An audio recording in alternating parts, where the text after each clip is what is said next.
हरे कृष्णा बच्चों, सुप्रभात। कैसे हैं आप? अच्छे हैं? पिछली कक्षा में हमने पढ़ा था आया एक सपना। वो केवल आपको पढ़ने के लिए था।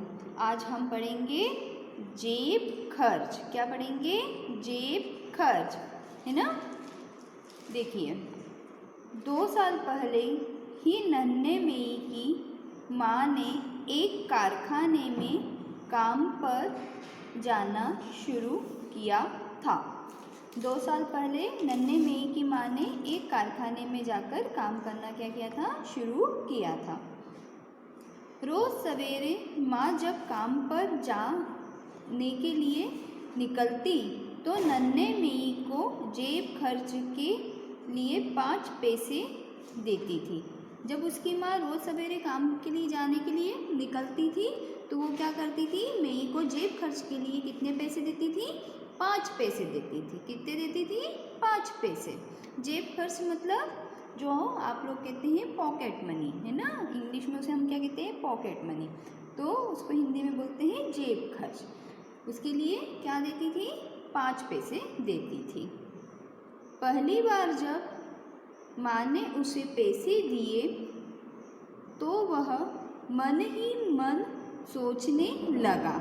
क्या करा?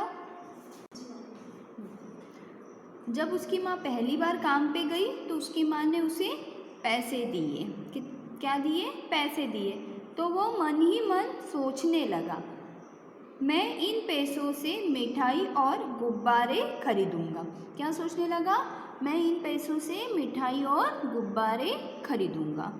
फिर सोचा, नहीं, इन्हें बेकार में खर्च नहीं करूँगा। फिर उसने क्या सोचा कि मैं इसे बेकार में खर्च नहीं करूँगा। आपको भी आपके जब मम्मी पापा पैसे देते हैं तो आप भी कुछ ना कुछ उससे खरीदते हैं ना। टॉफ़ी वगैरह, चॉकलेट खरीदते हैं। कभी कभी आप पेन पेंसिल भी लेकर आते हो ना। वैसे ही पहले तो उसने क्या सोचा कि मैं इससे मिठाई और गुब्बारे खरीदूँगा। फिर बाद में सोचा, नहीं, मैं इसे बेकार में खर्च नहीं करूँगा। माँ कितनी मेहनत से पैसे कमाती है। उसने क्या सोचा कि माँ कितनी मेहनत से पैसे कमाती है, मैं इन्हें बचाकर रखूँगा और खूब पैसे इकट्ठे होने पर अपनी माँ के लिए कपड़े लाऊंगा। उसने क्या सोचा कि मेरी माँ कितनी मेहनत से पैसे कमाती है तो मैं इन पैसों को फालतू में फिजूल खर्च नहीं करूँगा और मैं इन्हें इकट्ठा करूँगा और जब मेरे पास बहुत सारे पैसे हो जाएंगे तो मैं क्या लाऊंगा? माँ के लिए कपड़े लाऊंगा। माँ बहुत खुश होगी। माँ क्या होगी? बहुत खुश होगी। माँ क्या होगी? खुश होगी। लेकिन इन पैसों को किस जगह पर जमा करना ठीक होगा? अब वो सोचने लगा कि मैं इन पैसों को फिजूल खर्च तो नहीं करूँगा, पर मैं इसे क्या करूँगा? इकट्ठा करूँगा। पर जब मैं इन पैसों को इकट्ठा करूँगा तो मैं इन्हें जमा कहाँ करूँगा? तभी अचानक उसके हाथ से पैसे गिरकर फर्श के एक छेद में जा घुसे। क्या हुआ? तभी वो जब सोच रहा था तो सोचते सोचते उसके हाथ से पैसे गिर गए और फर्श यानी जमीन की एक छेद में जाकर घुसे। मेई ने छेद में उंगली डालकर पैसे निकालने की कोशिश की। मेई ने क्या करा?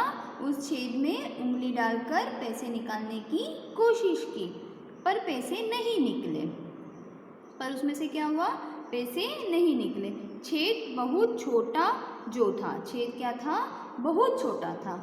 मेई के दिमाग में एक बात आई, अरे ये तो पैसे। क्या हुई? मई के दिमाग में एक बात आई कि अरे ये तो पैसे, है ना। आगे देखते हैं। जमा करने के लिए बहुत ही अच्छी जगह है।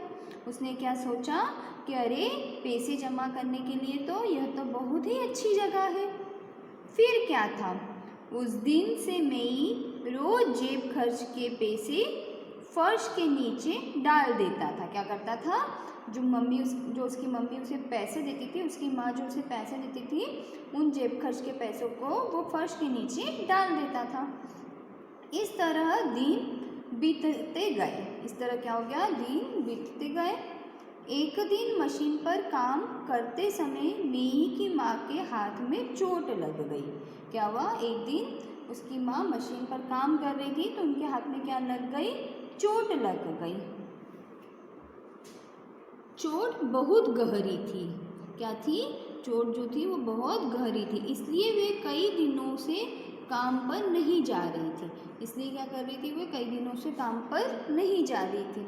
जब अपने भी पेरेंट्स काम करते हैं, आपके भी मम्मी पापा काम करते हैं, और जब उनका कोई स्वास्थ्य खराब होता है, उनकी तबीयत खराब होती है, तो वो भी काम पे नहीं जाते हैं ना।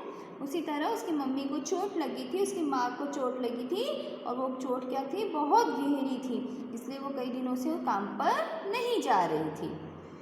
इसी बीच मेई के घर में सुशी नाम का एक आदमी आया और ऊंचे स्वर में उसकी माँ से बोला। क्या हुआ, उसी समय सुशी नाम का एक आदमी आया और ऊंचे स्वर में उसकी माँ से बोला, तुमने मुझसे 25 रुपये उधार लिए थे, क्या लौटाने नहीं हैं? क्या बोला कि तुमने मुझसे 25 रुपये उधार लिए थे, क्या लौटाने नहीं हैं? ठीक है, आज मैंने आपको क्लास में यहाँ तक ये जो पाठ पढ़ाया है, इस पाठ के आपको कठिन शब्द जो है उनको अपनी कॉपी में लिखना है। कठिन शब्द मतलब जो ऐसे गहरे काले हैं, जैसे गहरी, उधार, ऐसे कुछ शब्द आपके बुक में दिए हुए हैं। गहरे काले जो शब्द हैं उनको आपको अपनी कॉपी में लिखना है और मुझे बताना है। जहाँ तक मैंने आपको ये पाठ समझाया है वहाँ तक। आगे का पाठ हम अगली कक्षा में पढ़ेंगे। धन्यवाद। हरे कृष्णा।